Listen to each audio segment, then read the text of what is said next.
Je pense que c'est eux-mêmes qui ont contribué à baisser leur influence. Parce qu'ils ont une conception paternaliste de nos relations.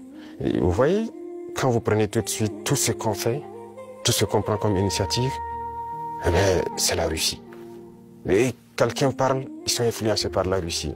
Tout ce qui se passe, c'est la Russie.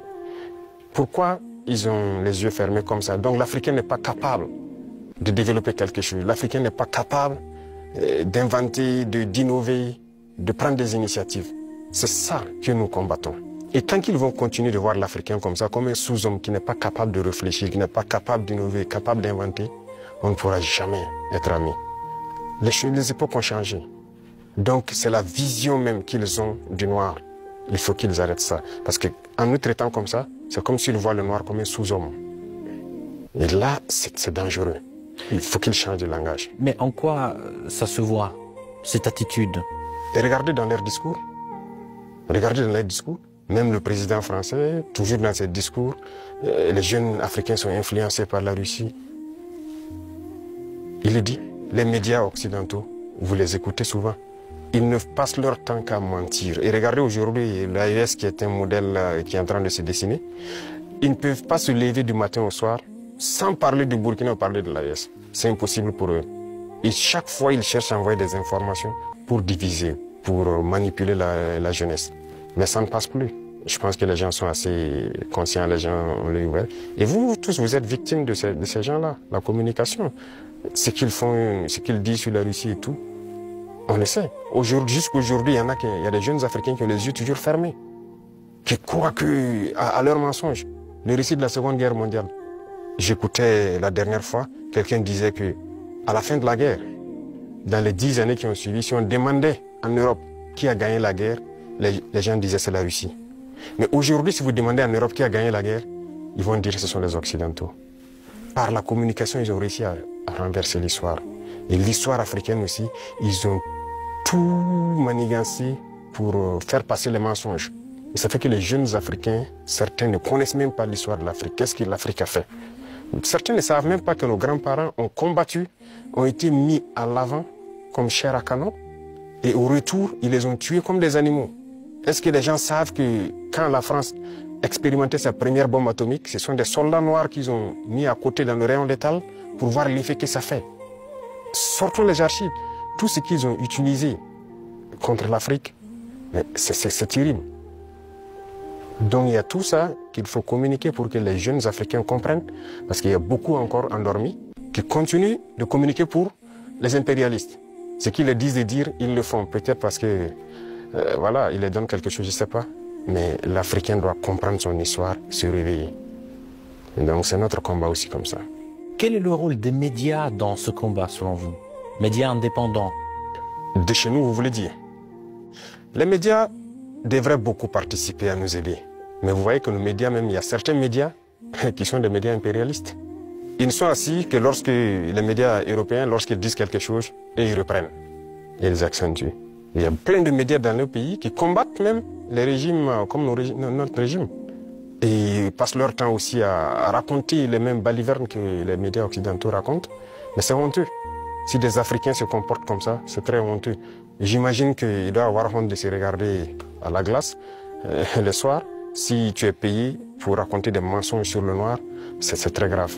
Donc, on est en train de conscientiser. Au Burkina Faso, si vous voyez, actuellement, beaucoup de médias accompagnent la dynamique, participent à conscientiser la jeunesse à travers des débats et tout. Donc, c'est ce que nous souhaitons vraiment pour les médias. Pensez-vous que notre média puisse aussi jouer son rôle dans ce combat?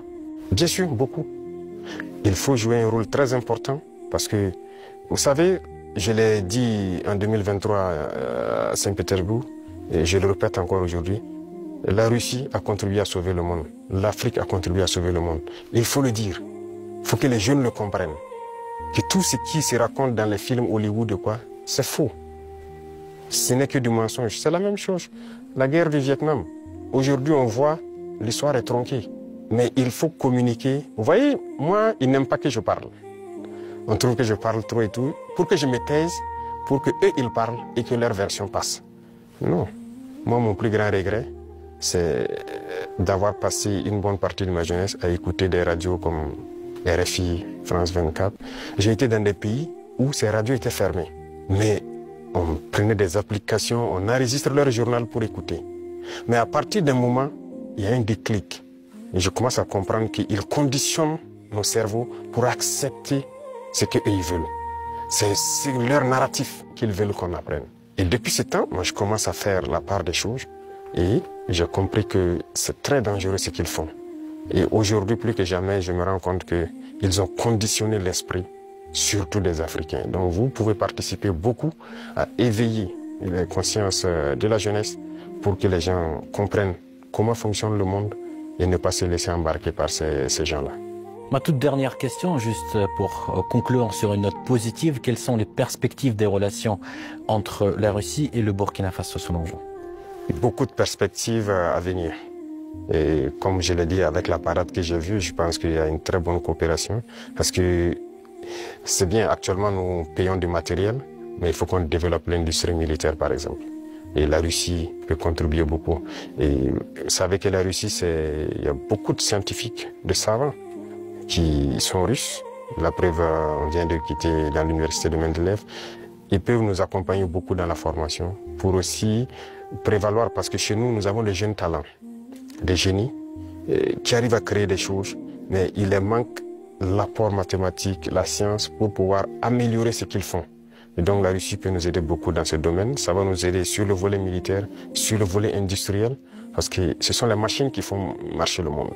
Et aujourd'hui, la technologie qui est là, que ce soit l'informatique et les réseaux, la télécommunication et tout, sur ce volet, la Russie est en train de beaucoup collaborer. Donc à l'avenir, toutes ces perspectives sont donc mises à l'ordre du jour pour que nous puissions donc arriver à un objectif certain que nous souhaitons. Votre Excellence, merci beaucoup pour cet échange très intéressant et très enrichissant. Je rappelle, c'était le président du Burkina